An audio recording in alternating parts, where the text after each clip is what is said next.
the Sequoia Jackie Evanko song.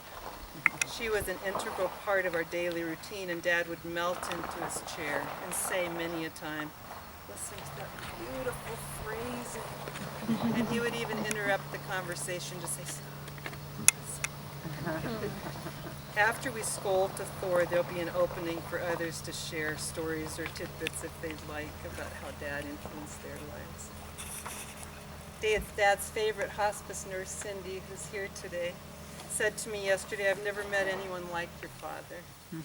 And I venture to guess that none of us have or will again. The gratitude I feel for having been privy to knowing him as an adult is beyond words. I am also honored to be here sharing with so many others who have shared his journey and love in so many ways. And Eric, the eldest brother, will now speak. Nice, Karen.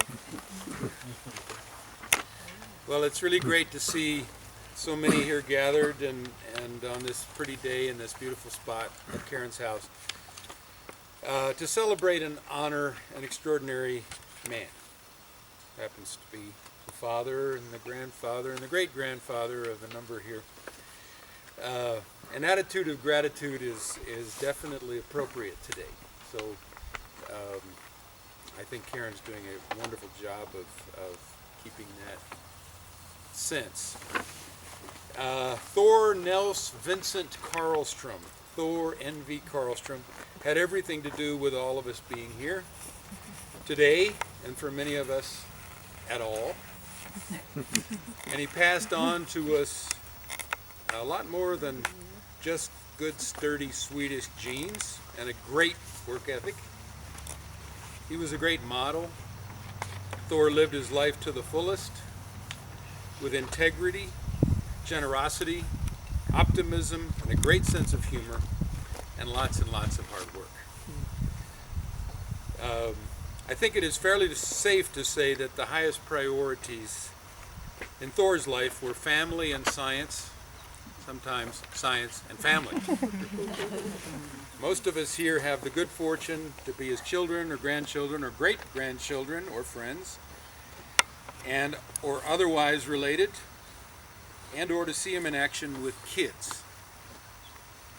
We should remember how good Toot was with kids, and anyone who questions that can see the little slideshow movie that Karen has prepared inside. He impacted a lot of kids. Alla man på däck, Swedish for all hands on deck. Kast ut, Swedish for throw him out. 4,400, 77 sjömän, winky win, or something like that, which is a Swedishism from his father, which means, Kim? I'm not sure. What did he say? Isn't that what about the 77 Yes. seasick Sailors. seamen? Yes. 7,777 seasick seamen sank in the sea. That's I said right. something That like is the that in one. Swedish, and his accent was much better. He could fake Swedish very good. Min skål, din skål, alla vackra flicka skål. Karen knows that for my sake, for your sake, for the sake of all the pretty girls. How now, brown cow? I've never seen a purple cow. I never hope to see one. But one thing sure, I'd rather see than be one. Night, night, sleep tight. Don't let the bed bugs bite. Just between you and me, I kind of like you. Why can't you starve in the desert? Anybody? Because of all the sandwiches there. An iron horse with a flaxen tail. The faster the horse goes, the shorter the tail grows. What am I? Lawrence would be quick with this one. He's not here. Needle and thread. Needle and thread. That's right. If a horse weighs 400 pounds standing on 4 legs, how much does he weigh standing on 3 legs? 400 pounds. Well, of course, Dad was full of these things, and he's just great with kids. And he was great with the lady's horse, the gentleman's horse, and, of course, the farmer's horse as he bounced these kids on his knee. Driving across the country in the 50s and 60s, Thor, Florence, Carl, Karen, Rolf, and I, Eric, played the animal game, and we sang Ragtime Cowboy Joe. Bill Grogan's Goat, Mr. Moon, and many other songs. Thor loved riddles and puzzles. On New Year's Eve, with family, for instance, a quiet family affair, we would have popcorn, watch TV, and see the Times Square celebration, and we'd have this puzzle going on a card table. The harder the puzzle, the smaller the pieces, the more intricate, the more impossible, the better Thor liked it. At midnight, I would be encouraged to play my trombone and make a lot of noise outside, which I would do with gusto. And then kids would go off to bed, and Thor would stay up until the puzzle was done. And it wouldn't matter if it was 3 o'clock, 4 o'clock, whatever. We'd wake up the next morning. There was the puzzle on the card table, and Thor was fast asleep. He was a great sleeper. He would work into the wee hours of the night throughout his career. And then he would sleep in when he wanted to, needed to. He could sleep like a rock. Born in Seattle in Washington State on March 10th, 1920, to Swedish immigrant parents Otto and Alva. Otto Reinhold Karlsson, because his father was Carl Nelson, and that's how they do it in Sweden, from the province of Småland, Sweden. And Alva Alida from the southern province of Skåne. His father had shipped out from Sweden as a cabin boy at the age of 15. And while he was out at sea, he learned that his whole family had moved from Sweden to Iowa. And he was about 19 when he joined them in Iowa, I think Des Moines. And though he had only a few years of education under his belt at the age of 19, he decided to become a Lutheran minister, so he went back and completed his elementary school, high school, college, and seminary in 9 years, and became a Lutheran minister. And because he had a big heart and experience with sailors and their problems, he chose to minister to seamen in the Seattle area, and so his family moved to the Puget Sound, right on the sound where the ferries go back and forth today.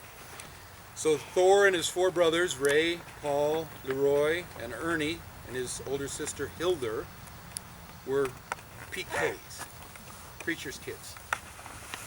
And they were kind of wild. They had a lot of freedom. They lived on the Puget Sound. They did a lot of beach combing while their parents were working hard. Thor and his younger brother Leroy were like twins and best buddies for their entire lives. They played football together at Augustana College, and Leroy was the running back and Thor was the blocker. Our 2 families lived together in the Virginia area as we grew up, and we had 2 Christmases every year. One at Leroy's house and Esther's house, where we would open presents on New Year's or Christmas Eve and have a big party. And then the whole party would move over to the Thor and Florence Karlstrom house for Christmas Day, and so we got 2 Christmases every year. Thor met his wife Florence at Uppsala College, New Jersey, where they were both professors, he of geology and she of sociology. Both had done graduate work at the University of Chicago, which is a pretty good school.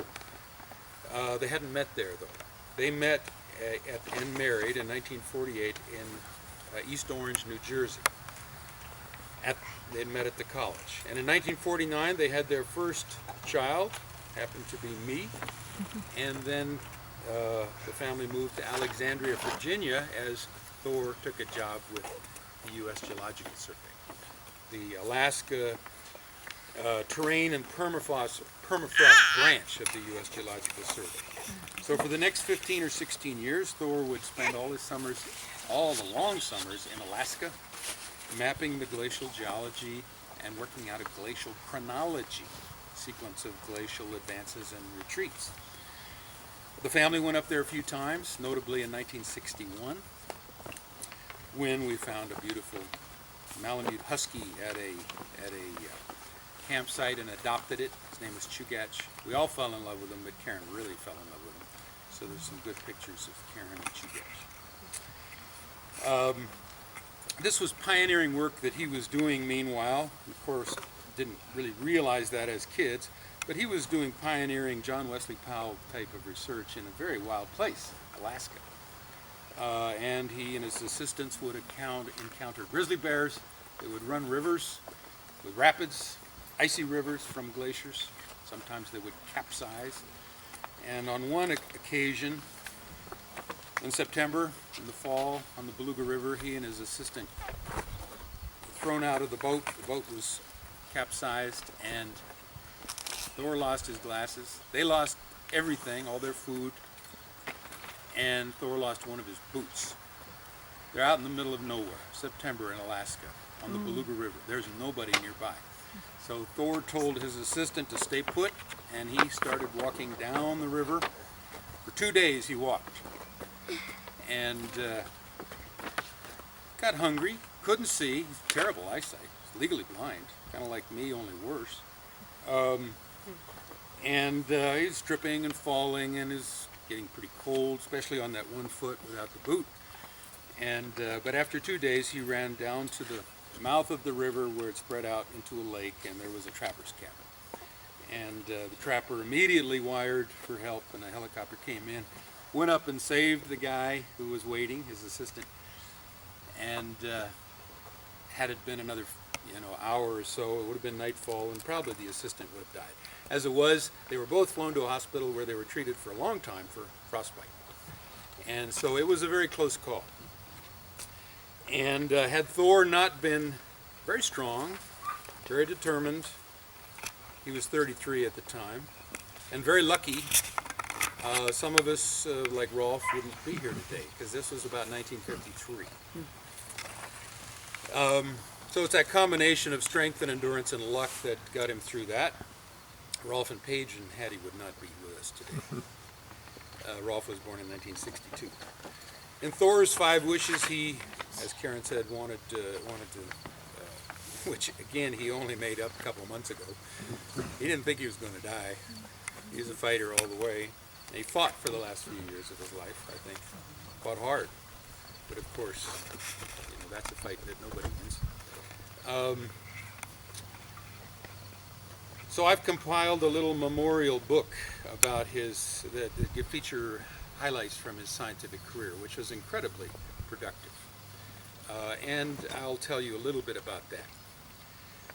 In this book there is a great article that his wife Florence wrote in 1961, which is the year the whole family went up to Alaska to help him do field